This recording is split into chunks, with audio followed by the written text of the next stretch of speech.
भारतासाठी खास करून महाराष्ट्रासाठी अगदी नवखा खेळ म्हणून समोर आलेला पिकल बॉल आता एक मोठी भरारी घेत आहे। संपूर्ण महाराष्ट्रात वेगवेगळ्या टूर्नामेंट याच्या ऑर्गनाइज केल्या जात आहेत आणि मी सध्या मुंबईच्या अंधेरी परिसरात आहे। अंधेरी स्पोर्ट्स कॉम्प्लेक्समध्ये आज एक मोठी टूर्नामेंट झाली। महाराष्ट्र पिकल बॉल असोसिएशन कडून एका टूर्नामेंटचं आयोजन करण्यात आलं होतं आणि त्यासाठी महाराष्ट्राच्या कानाकोपऱ्यातून अनेक खेळाडू इथे मुंबईत आलेले आहेत आणि अनेकांनी या खेळामध्ये बाजी सुद्धा मारलेली आहे। आपल्या सोबत ही संपूर्ण टीम आहे, ही छत्रपती संभाजीनगरमधून आलेली आहे आणि हा खेळ पिकल बॉल अगदी काही वर्षांपूर्वी अनेकांना माहीतही नव्हता आणि आता या खेळाचं एक वेगळ्या स्वरूपात रूपांतर झालेलं आहे। खेड्यापाड्यामधून सुद्धा अनेक खेळाडू इथे आलेले आहेत आणि कित्येकांच्या गळ्यामध्ये आपण पाहू शकतो खरं तर सगळ्यांनीच इथे आपल्याला गळ्यामध्ये मेडल घातलेले पाहायला मिळत आहेत। आणि या चॅम्पियनशिपबद्दल सांगायचं झालं तर स्पोर्ट्स असोसिएशन ऑफ इंडिया त्याचसोबत महाराष्ट्र पिकल बॉल असोसिएशन या सर्वांच्या प्रयत्नांनी ही टूर्नामेंट झालेली आहे आणि मुंबईमध्ये अनेक वेन्यू होते, तिथे हा सगळा खेळ पार पडला आणि आज खरं तर पहिलाच दिवस होता या टूर्नामेंटचा आणि पहिल्याच दिवशी इतक्या खेळाडूंनी बाजी मारलेली आहे आणि आपल्या कम्फर्ट झोनमधून बाहेर येऊन मुंबई शहरात येऊन यांनी इतकी छान कामगिरी केलेली आहे। आपण काही खेळाडूंशी बोलूयात। कसं वाटतंय तुला खेळल्यानंतर? खूप चांगलं वाटतं। कसा होता अनुभव मुंबईमध्ये खेळण्याचा? चांगला होता।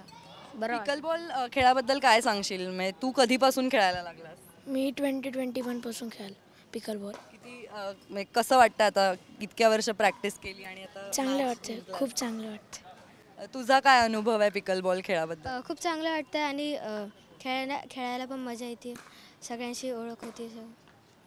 तुमच्याकडे कशा प्रकारे तिथे प्रॅक्टिस करता तुम्ही? औरंगाबादमध्ये छत्रपती संभाजीनगरमध्ये किती कोर्ट आहेत, कशी प्रॅक्टिस करता? मतलब हमको बहुत अच्छा लगता है उधर प्रैक्टिस करते करते।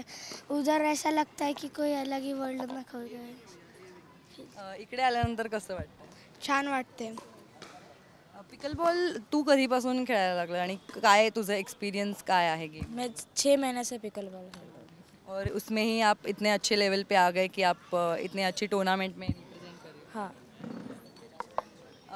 तुझा काय एक्सपिरियन्स आहे या खेळाबद्दल? पिकल बॉलबद्दल अनेकदा जोक केला जायचा की अगदी नवीन खेळ आहे, अनेकांना असं सुद्धा वाटायचं की हा कॉपी आहे दुसऱ्या गेम्सचा। काय वाटतं? पिकल बॉल अलग गेम आहे, अजून तो आत्ता नवा आहे। आता लोक एवढा फेमस नाही आहे, तरी खूप काही जागी तो जास्त तरी खेळला जात आहे। अनेकांना आपण बघितलं, अनेक जण जिंकण्याच्या प्रयत्नात होते, अनेकांचा प्रयत्न यशस्वी ठरला, काहींना सिल्वर मेडलवर सुद्धा थांबावं लागलं। तुझा काय अनुभव होता? किती टफ होती ही मॅच आणि एकंदरीत ही टूर्नामेंट? टूर्नामेंट असं बघितलं गेलं तर खूप छान होती आणि टफ कॉम्पिटिशन तेवढा होता इथे आणि फायनलमध्ये काही कारणांमुळे किंवा थोडं स्ट्रॅटजी प्रॉब्लेममुळे ते एक पॉईंटमुळे गोल्ड मेडल राहिला आणि मला दुःख असा होतो आहे की आम्ही जिंकलो असतो पण तरी आम्हाला हे भेटलं, पण याच्यात मी खुश आहे आणि मला चांगलं वाटतं आहे खेळून पिकल बॉल। तुमचं काय म्हणणं आहे या संपूर्ण खेळाबद्दल? तुम्हाला काय वाटतं? किती या गेमची प्रसिद्धी वाढलेली आहे आता संपूर्ण जगभरात? खूप वाढली आहे आणि मजा येते खेळायला, फन होता गेममध्ये हा आणि प्रॅक्टिस पण चांगली असते, फिजिकल वर्क होता फुल। तेच काही जणांचं असं म्हणणं सुद्धा असतं की हा खेळ बॅडमिंटनचे काही स्ट्रोक्स, बॅडमिंटनचं कोर्ट आणि लॉन टेनिस किंवा टेबल टेनिस असेल याचं एक मिक्सचर आहे असं सुद्धा म्हटलं जातं आणि मोठ्या प्रमाणात मुलींची सुद्धा संख्या आपल्याला या खेळामध्ये दिसते। मोठ्या प्रमाणामध्ये लहान लहान मुली अगदी अंडर 10, अंडर 12 पासून ते 50हून जास्त वर्षाची सुद्धा कॅटेगरी या टूर्नामेंटमध्ये आपल्याला पाहायला मिळाली आणि त्यामध्ये या सगळ्या चिमुकल्यासुद्धा सामील झाल्या होत्या। आपण त्यांनासुद्धा विचारूया कसं वाटतंय मॅच खेळल्यानंतर, एकंदरीत मुंबईमध्ये येऊन पिकल बॉल खेळल्यानंतर? छान वाटतंय खूप आणि कधी आलेलं म्हणजे असं खूपदा येत नाही आम्ही। तुझा काय अनुभव होता शहरामध्ये, वेगळ्या शहरामध्ये येऊन खेळल्यानंतर आणि एकंदरीत इथे ज्या स्वरूपात खेळ खेळला जातोय पिकल बॉल? छान वाटलं। तुला काय वाटतंय? तू गोल्ड जिंकलेला आहेस, चॅम्पियनशिप जिंकलेली आहेस, कसं वाटतंय? किती वर्षांपासून खेळतेस? मी 4 वर्षांपासून खेळते, मला खूप छान वाटते। आणि पिकलबॉल खेळाबद्दल काय सांगशील? तुला कधी समजलं या खेळाबद्दल आणि आता किती फेमस झाला आहे गेम? हे खूप नाही फेमस झालेले मीन्स क्योंकि ते इंडियामधून न्यू आलेले केलेले. अगदी लहान मुली आहेत आणि आपण अजून काही मुलींशी सुद्धा बोलूयात. आपण जर बघितलं तर अगदी लहान मुलींपासून 50 वर्षापर्यंत वेगवेगळ्या कॅटेगरी आहेत. एक स्कोप बघितला, करिअर स्कोप बघितला, तर तुला काय वाटतं की ह्या खेळामध्ये करिअर पुढे करावं, एक भारतासाठी नेतृत्व करावं या खेळाचं?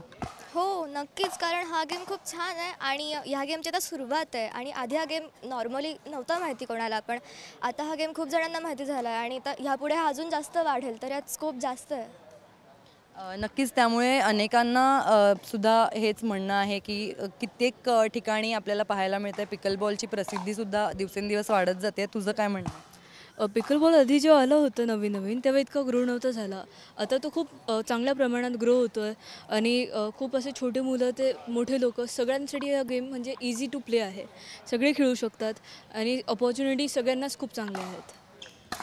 त्यामुळे एकंदरीत या महाराष्ट्र पिकलबॉल टुर्नामेंटचं इथे येणं, इथे आयोजन होणं हे खेड्यापाड्यातल्या मुलांसाठी सुद्धा एक नवीन चॅलेंज होतं. त्यांनासुद्धा इथे येऊन खेळणं आणि त्यानंतर इतका चांगला परफॉर्मन्स देऊन जवळपास 21 पैकी सर्वात जणांनी gold medal, silver medal, bronze medal मिळवलेलं आहे. आणि एकंदरीत या पद्धतीने या प्लॅटफॉर्ममार्फत खेड्यापाड्यातल्या मुलांनासुद्धा पिकलबॉलसारखा खेळ शिकवण्याचा प्रयत्न महाराष्ट्रात केला जातो आहे. आणि हा खेळ आता फक्त महाराष्ट्रापुरता नाही तर हा आंतरराष्ट्रीय स्तरावर सुद्धा खेळला जातो. ज्यावेळी तुम्ही हा व्हिडिओ पाहताय तेव्हाच या पिकलबॉल गेमचा वर्ल्ड कपसुद्धा सुरू आहे आणि संपूर्ण जगामध्ये हा खेळ खेळला जातो आहे. भारतामध्ये नवीन असला तरीसुद्धा जागतिक स्तरावर खेळण्याचा एक मोठी संधी इथल्या महाराष्ट्रातल्या खेड्यापाड्यातल्या मुलांनासुद्धा मिळते आणि त्यामुळे या खेळाचं सुद्धा अनेक स्तरावर कौतुक केलं जातं आहे. व्हिडिओ जर्नलिस्ट विजय सावळेसोबत मी रुचा कानोलकर, टाइम्स नाव मराठी, मुंबई.